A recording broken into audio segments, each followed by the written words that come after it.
Olá, meu nome é João Paulino Perini, eu sou psicólogo e mestre em neurociências pela Universidade Federal de Santa Catarina. Nessa aula, nós vamos falar sobre tópicos como sono, regulação emocional e respiração diafragmática.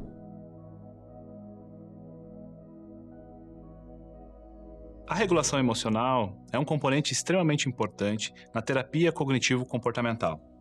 Ela atenua as respostas à ameaça, ou seja, diminui o estresse.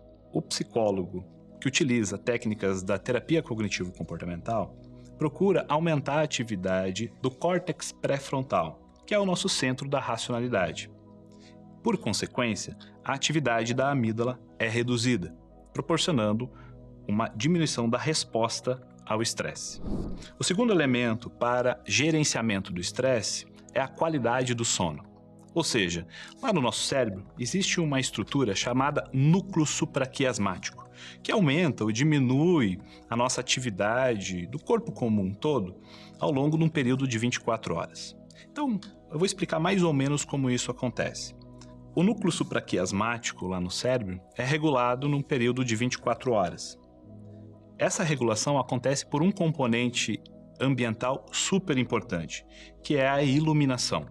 Então, quando o dia amanhece, que é por volta das 6 horas da manhã, o nosso núcleo supraquiasmático recebe essa informação sensorial, aumentando o grau de alerta e disparando uma série de sinais no nosso cérebro.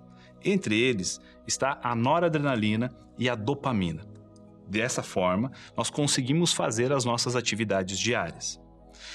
Entretanto, por volta das 6 horas da tarde, o sol começa a se pôr no horizonte e o nosso núcleo supraquiasmático lá no cérebro começa a identificar a diminuição de luz, a intensidade de luz propriamente dita. O que acontece? O nosso cérebro começa a diminuir a sua atividade. Existe um problema crônico na nossa sociedade, é que a gente, muitas vezes, após esse horário das 18 horas, nós ficamos ainda estimulados pela luz artificial. E isso interrompe o funcionamento adequado do núcleo supraquiasmático. Ou seja, nós deveríamos, naturalmente, diminuir a intensidade de luz da nossa casa para que esse sinal sensorial estimule o nosso núcleo supraquiasmático e a gente comece a relaxar. Outros padrões de atividade também afetam o sono, por exemplo, como o uso de telas ou outros componentes estimulantes, como drogas e álcool.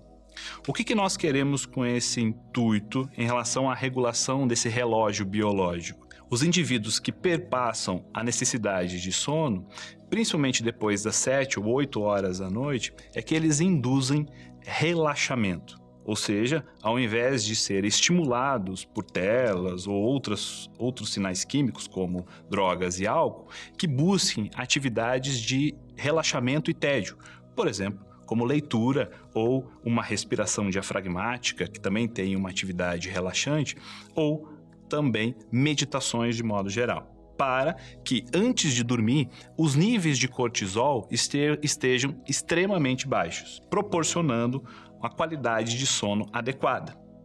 João, quanto que eu devo dormir para ter uma boa noite de sono?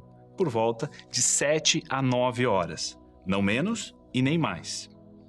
O acúmulo de sono insuficiente ou de baixa qualidade proporciona uma série de desregulações na nossa biologia. Então, via de regra, nós precisamos respeitar o ciclo natural no tempo de 24 horas, onde por volta das 6 horas da manhã ou 7, a gente acordaria, faria nossas atividades e a partir das 7 ou 8 horas da noite, nós diminuiríamos as nossas atividades para começar a relaxar e por volta das 23 ou 22 horas estaríamos na cama dormindo para que no outro dia a gente consiga operar de forma natural e funcional. O terceiro aspecto para a regulação do estresse é a respiração diafragmática. Ou seja, é uma respiração ordenada para a diminuição da resposta de alerta, também níveis de cortisol. Existem vários estudos que demonstram claramente que a respiração diafragmática diminui o alerta. Também está relacionado à diminuição da frequência cardíaca e da concentração de cortisol no sangue. A respiração diafragmática comporta 3 momentos específicos. O primeiro é a inspiração, o segundo é a retenção e o terceiro é a expiração. O protocolo mais cientificamente aceitado até o momento é o protocolo 4-7-8, ou seja, você inspira o ar por 4 segundos, segura por 7 e solta por 8. O quarto e último componente para gerenciar o estresse se chama atenção plena. A atenção plena tem o objetivo de diminuir o controle sobre os pensamentos intrusivos que acontecem na nossa consciência. Geralmente, ela é uma instrução em áudio, onde o indivíduo pode repetir várias vezes durante o dia e durante a sua rotina. Os estudos demonstram que a utilização de atenção plena durante 5 dias, sendo 20 minutos por dia, já é o suficiente para a diminuição do cortisol no sangue. A diminuição dos níveis de cortisol no sangue repercutem diretamente no comportamento do indivíduo, ou seja, há uma diminuição significativa da tensão, da preocupação e da neuroinflamação como um todo, o que é fundamental para o gerenciamento do estresse. Nessa aula, nós vimos tópicos importantes para o gerenciamento do estresse, dentre eles o sono, a regulação emocional e a atenção plena, que são componentes fundamentais para diminuir níveis de cortisol, que está intimamente relacionado a essa resposta à ameaça. Muito obrigado e até uma próxima oportunidade.